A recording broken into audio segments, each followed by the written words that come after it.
Olá, meus irmãos, sejam muito bem-vindos ao canal Caráter Cristão. Meu nome é Roberto Castilho, estamos aqui para mais um vídeo da série Conflito dos Séculos. O capítulo de hoje vai ser o 59, o primeiro rei de Israel. Bom, vamos para a vinheta.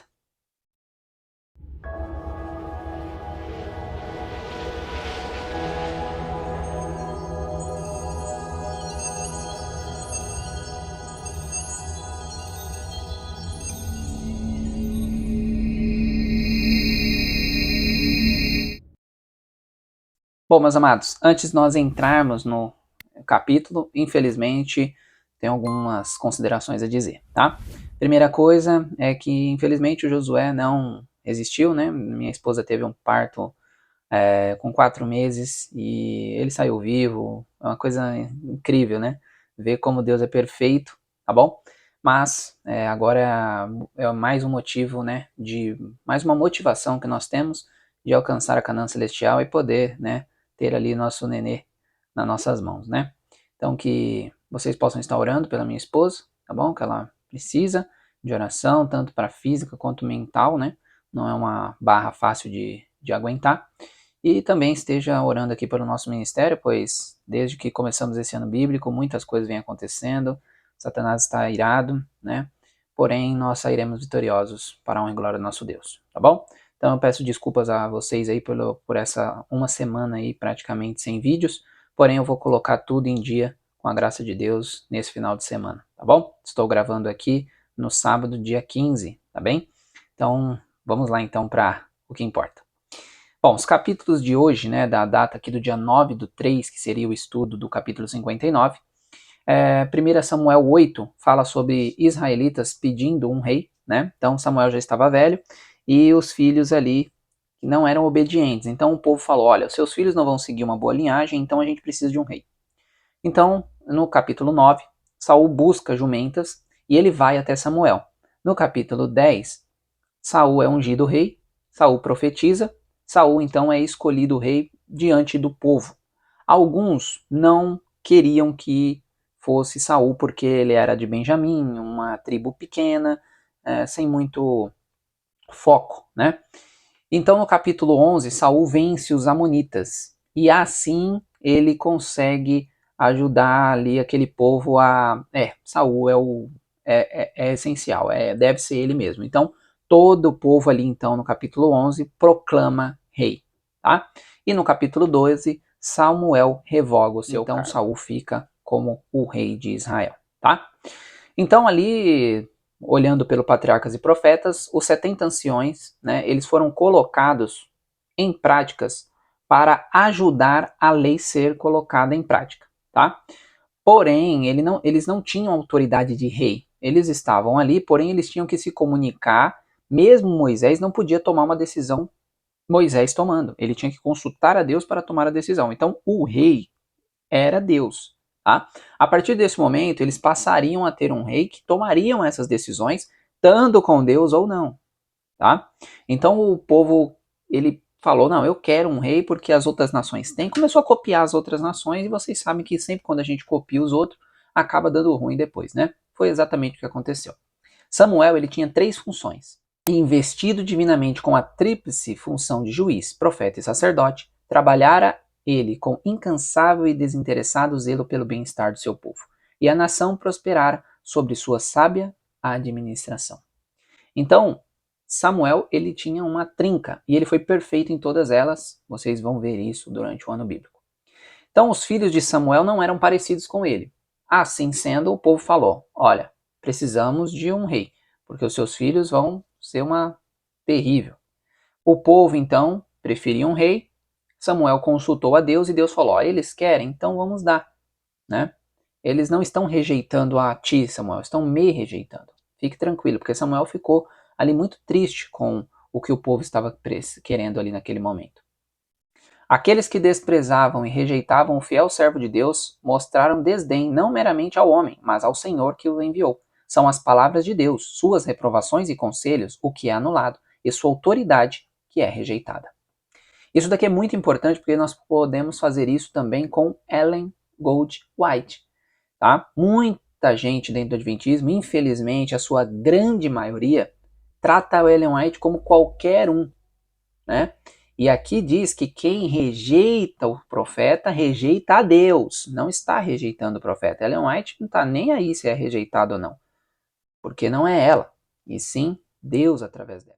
Então, meus queridos, quando nós rejeitamos o profeta, estamos rejeitando a Deus. Tome muito cuidado quanto a isso, de acalentar os seus gostos perante o profeta que está dizendo que o seu gosto não é certo. Abandone-o e siga, porque não é o profeta que fala, e sim Deus através do profeta, tá bem?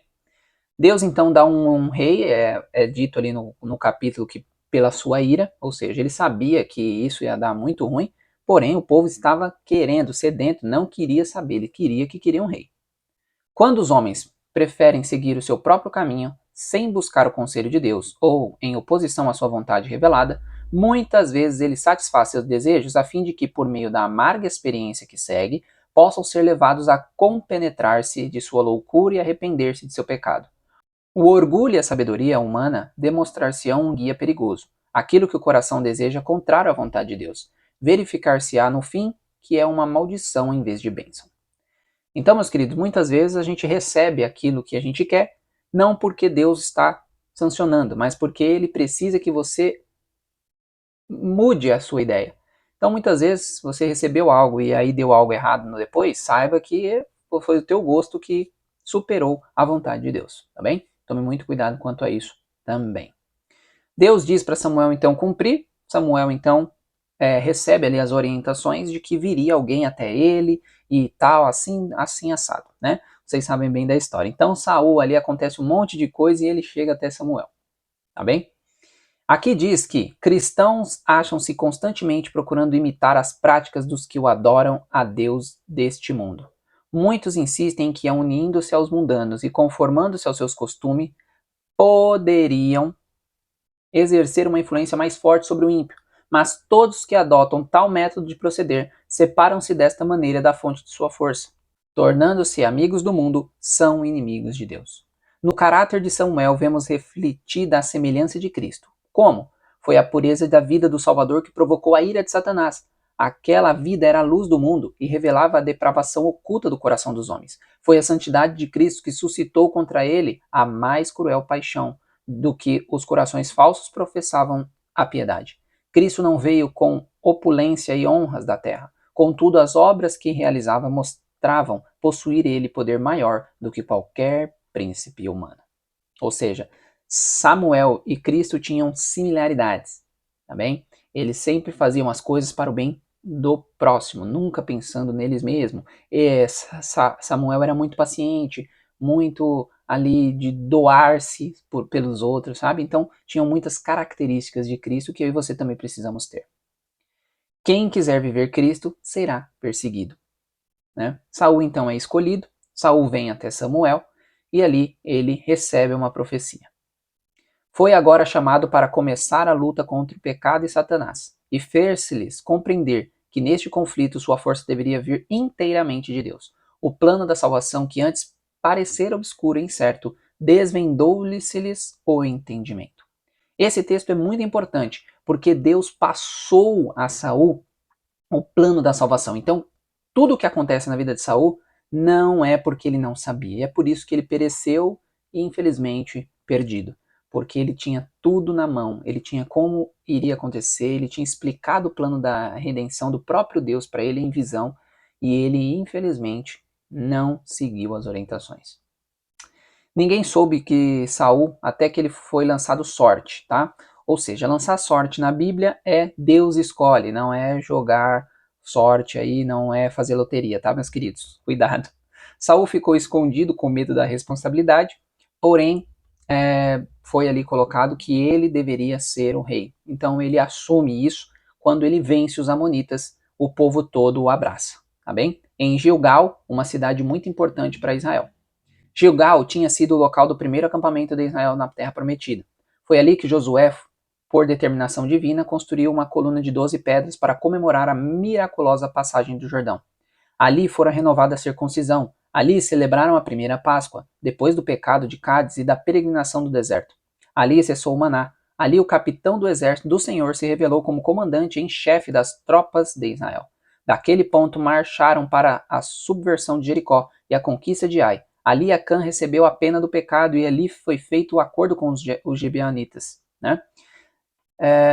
Nessa planície, ligada com tantas lembranças comoventes, estavam em pé Samuel e Saul. E quando cessaram as aclamações de boas-vindas ao rei, o idoso profeta proferiu suas palavras de despedida como governador da nação. Então Samuel faz o seu discurso final.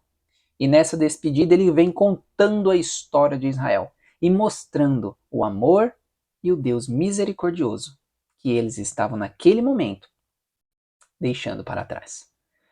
Deus, o Rei, amoroso e misericordioso, que guiou esse povo em tudo o que eles queriam. Agora aquele povo virava as costas para Deus e colocava todas as suas esperanças no homem. Muitas vezes fazemos o mesmo. Às vezes não falando, mas sim praticando. Que nós possamos confiar mais em nosso Deus. Que nós possamos entender que nada nesse mundo, nem presidente da república, nem governadores, nem senadores, nem nada, vai conseguir o que Deus pode conseguir na minha e na sua vida. Então abandone essas coisas, meus queridos. Foque em fazer a vontade de Deus e estar preparado para o grande dia. Que Deus abençoe a cada um de vocês. Não deixe de compartilhar esse vídeo, se inscrever no canal e muito like aí nesse vídeo para ajudar a gente a avançar, tá bom? Aqui no meu canal a gente não trabalha com meias verdades, a gente não fica arrumando jeito para conseguir inscritos. A única coisa que eu uso é a verdade. E isso, infelizmente, o mundo não procura. E é por isso que nosso canal aqui, ele cresce aos poucos. E eu não tô nem aí se ele vai ficar com 1 milhão de pessoas ou se a gente vai continuar com ele dessa forma. O que eu gostaria é que a mensagem fosse mais e mais profundamente enraizada nos corações das pessoas. E você pode fazer parte disso, seja colocando aí o seu like, seja enviando para um amigo ou para a sua igreja, ou enviando recursos, tá bom? Que Deus abençoe vocês e nos vemos no próximo vídeo. Tchau, tchau.